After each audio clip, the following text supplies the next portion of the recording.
আমরা একটা নতুন ভিডিও নিয়ে শ্যুট করব এখন। এটা হচ্ছে লাল সালু উপন্যাস।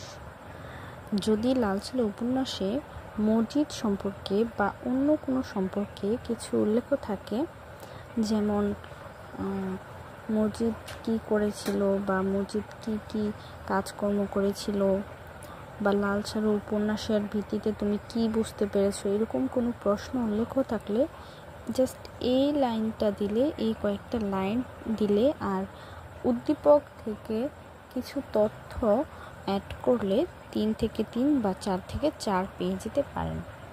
এখানে দেওয়া আছে যে কোনো বিষয়ের প্রশ্ন। উপন্যাসটির মূল চরিত্র মসজিদ একজন প্রতারক, যে একটি অজ্ঞাত পীরের কবর আবিষ্কার করে এবং সেটি লাল কাপড় ঢেকে পবিত্র স্থান হিসেবে প্রতিষ্ঠিত করে। তারপর আছে, এরপর সে নিজেকে ধর্মীয় নেতা রূপে প্রতিস্থাপন করেন গ্রামের সাধারণ মানুষের মধ্যে। মসজিদ ধর্মকে একটি উপকরণ হিসেবে ব্যবহার করে নিজের ও আধিপত্য ও স্বার্থ সিদ্ধি নিশ্চিত করে। তার আচরণ ধর্মীয় হলেও উদ্দেশ্য ছিল নিছক ক্ষমতা ও প্রভাব অর্জন। উক্ত উপন্যাসটি বাংলাদেশের গ্রামীণ সমাজ, ধর্মীয় কুসংস্কার, ধর্মব্যবসা বাস্তবতা তুলে ধরেছে। এখানে সমাজ